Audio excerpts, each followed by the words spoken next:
The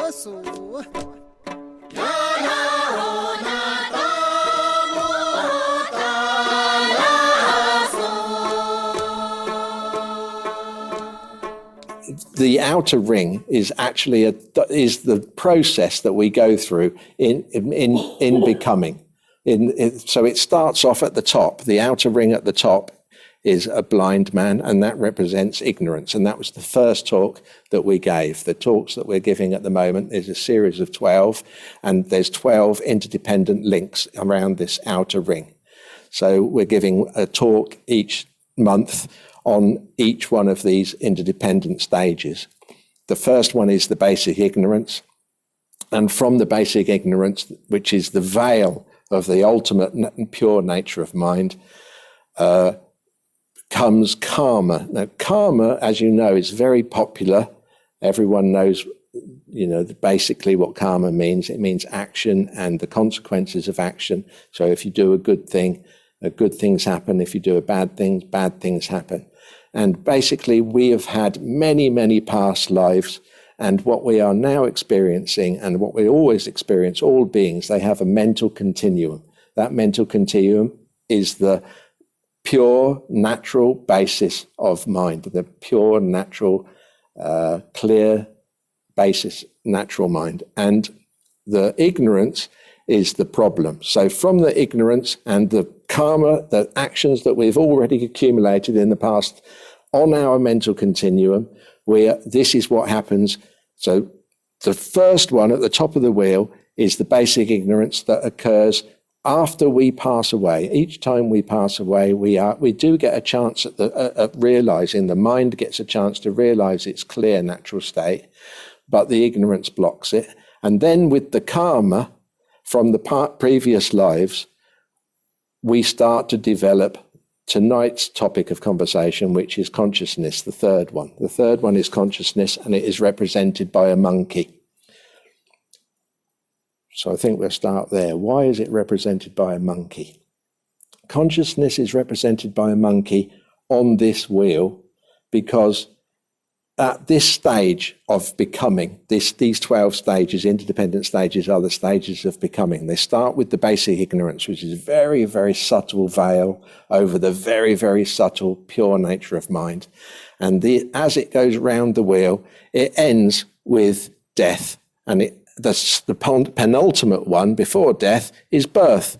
So this is a build-up of how the mind becomes coarser and coarser through perception and contact, etc., and eventually enters a womb and then becomes a person and then dies, and then it all starts again. Obviously, it's a circle.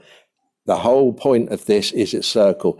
We say we're starting at the beginning, we call it the start, but it's not really a start. I mean, it's just because the ignorance comes from and the karma especially comes from the previous life. So it's an endless circle. The whole point of the Buddhist practice, the whole point of enlightenment is that you escape this cyclic, what we call cyclic existence, the constant circle of dying and being reborn, dying and being reborn. This constantly goes on. Every single one of you and me have had many, many millions and millions of past lives. And until we break this, Game of Thrones used it as a break the wheel. Until we break the wheel, we will not escape.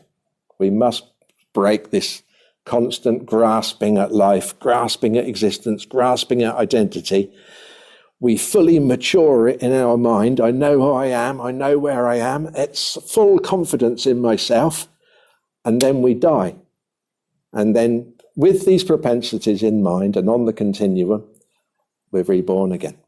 And it constantly goes on. The truth is the clear natural awareness that is the basis of the mind. All this conceptual build-up of identity and self and attachment and aversion, hatred, pride, jealousy, all these things that we do with the mind, they are extra. They are the wheel floating in the empty space of the pure, natural, primordial awareness.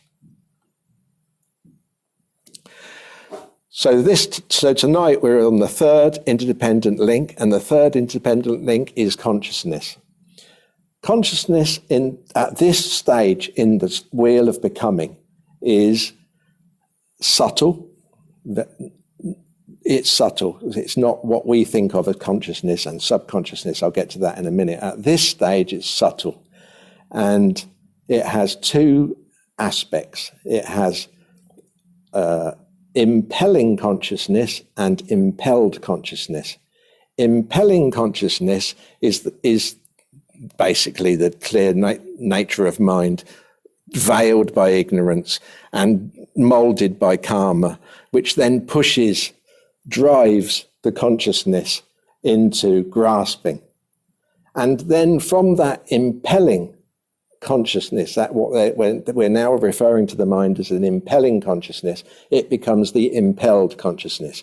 So it's a sort of coarsening, a developing, it develops, the consciousness develops. And it's still subtle. It's not something that's easily experienced, but it happens. And Buddha is explaining exactly what goes on in the course of becoming. And the reason it's a monkey, there's lots of reasons, but one of the main reasons is the monkey impels itself forward, but it's at the same time, it is the impelled. So it drives itself forward, but it's also the driven. So this is a very good example of one thing that does two things. As it swings through the tree, it's impelling itself, and that's exactly what this consciousness does. It's driven by the karma, it's fueled by the ignorance, and then the next talk we give will obviously go on to the next stage, which is basically the 5 skandhas which make up the body. So it's how this consciousness links our previous life with our new life. It's a very important stage for the meditator, for the Buddhist practitioner, that understanding consciousness is very important. So understanding consciousness, our normal worldly view of consciousness is we are conscious at the moment, and this is what we call gross consciousness. There's 3 levels of mind, putting it basically. Gross consciousness, which is the waking consciousness, subconsciousness, which is when we're asleep, or we faint, pass out and faint, or in a coma. And then there's very subtle mind, which is basically after we pass away. There's a very, very subtle mind there. And if we can try to experience that very subtle mind while we're alive in meditation, that is wonderful. Because of the more that we can get the mind to recognize its own nature, its own pure nature now, the better it will be in the future. So gross consciousness is the consciousness which is in all our senses now, seeing, hearing, smelling, tasting, feeling. And then there's a 6th consciousness called mental consciousness, which pervades the whole body. And that is there. These 6 consciousnesses are functioning and doing what they were developed, or why they developed, what they developed for when we are awake. But when we go to sleep, they withdraw, and they all withdraw into the heart. And when they withdraw into the heart, especially ears, eyes, smell, tongue, it's all in the head. As they withdraw through the throat center, that is when you dream. So that's why you dream just after you fall asleep, and that's why you dream just before you wake up, because it's only as the consciousnesses pass through the throat center on their way to the heart center that you dream. And again, when you start to wake up from sleep, deep sleep or medium sleep, the consciousnesses go back through the throat center and you dream again.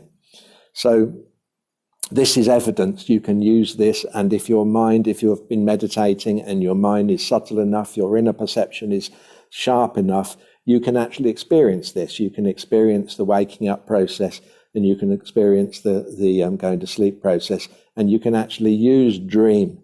You can actually use dream for your practice. It's very, very good. So, so this is the link between the gross consciousness and the subtle consciousness. Gross consciousness is when what we call awake. Subconsciousness is what we call asleep. And for example, when you are in a very, very deep sleep, or whenever you go to sleep, when you go to sleep, the body doesn't move because all of the winds, all of the consciousnesses are withdrawn. And so functionality, everything, even the mental consciousness, which normally pervades the whole body, has withdrawn. And so the body can't move, and there's no sensory, you're not sure, someone can come into the room while you're asleep and go out and you don't know, etc. All those normal faculties that you have when you're awake aren't there. But we've mentioned we've started from the outside and we're working in. So we've mentioned the six consciousnesses: visual, auditory is ears, olfactory is nose, gustatory is taste, and visual, etc. So then you have, like I say, the sixth one is the mental consciousness, which pervades the whole body. Now we're going to talk about the seventh consciousness. The seventh consciousness is known as the ground consciousness. Sorry. We'll go straight to the eighth. The eighth consciousness is called the ground consciousness. And the eighth ground consciousness is very interesting because it is the one that never sleeps. When all our other consciousnesses have withdrawn and we've fallen asleep, the eighth consciousness, the ground consciousness, is the one that pulls the covers up when the body gets cold at night, pulls the covers up. Even though you're asleep, it's still looking after the body. It's still got the survival instinct. And when the body gets too hot, it's the one that sticks the leg out to cool the body down. So you're asleep, but it's still looking after you. And it's because it still has that grasping at inherent existence. It still is under the delusion that this body is a precious, valuable identity that must survive. So it's a delusion.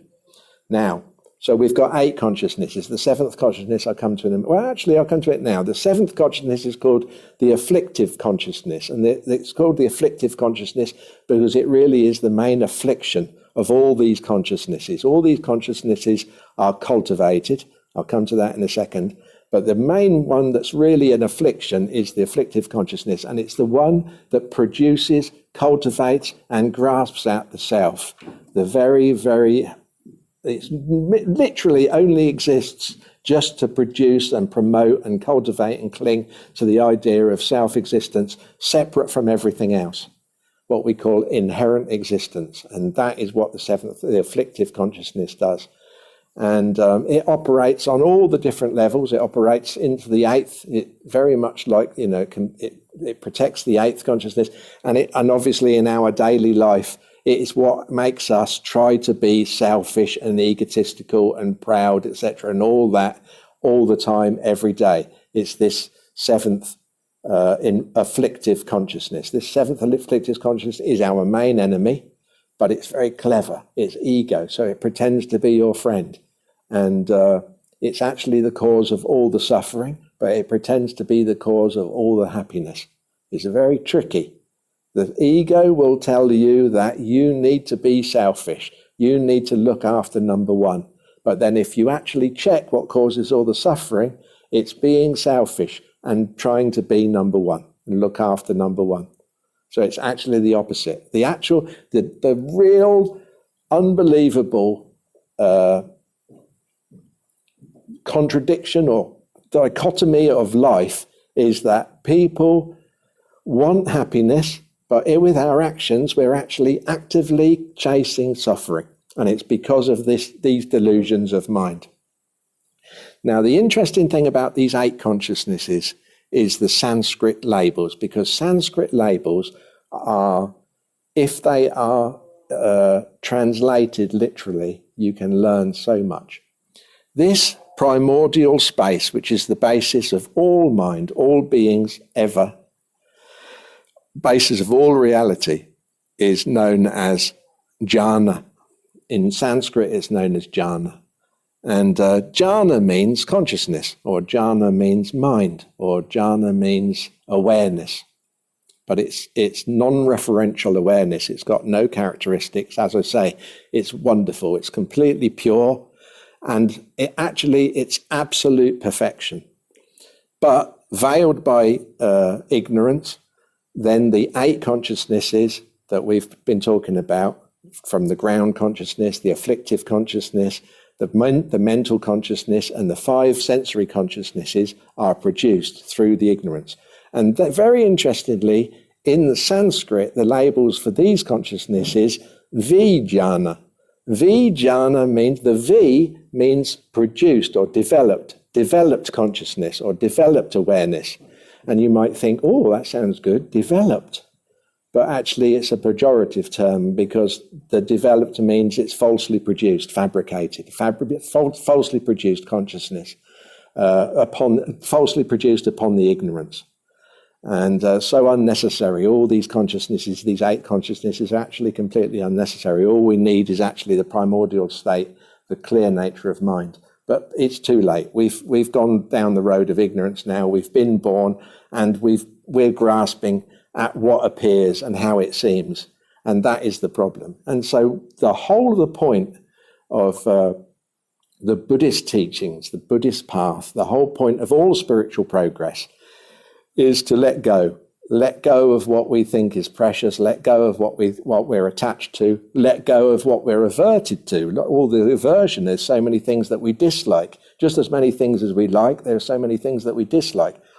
All of this is based on this idea of an inherently existent self, my identity. I like it, I don't like it. But of course, what you like and what you don't like is just your personal opinion. Ultimately, it's not necessarily good. It's not ultimately good. It's not ultimately bad. You feel it's good. You feel it's bad. Somebody else feels what you like is bad. Someone else feels what you don't like is good. So ultimately, it's got no quality from its own side. It's just your relative view. So this is the delusion. Through meditation, through studying the Dharma, Buddha's teachings, you can attain the view which sees everything equally, everything actually as it is, and no longer pulls your mind left, right, and center all over the place, trying to decide, equate views and values on everything, and what you think and judgments. It's all unnecessary. The Dharma is actually a very simple practice, a very simple result, and it brings about a very simple state of mind. What makes it seem complicated is that we have got so many thousands and thousands of delusions in the mind, and distractions and delusions, that we have to unpick it. And the unpicking of all those delusions and getting back through them to the simple, basic mind is complicated. It can seem very complicated. But the actual result, what we're trying to get to, the pure mind, the equal mind, the fair mind, the loving mind, the compassionate mind, the natural mind, is actually a very simple thing. The destination we're trying to get to, the journey can seem complicated and long, but once we get there, we will realize it was under our nose all the time. That's it, really.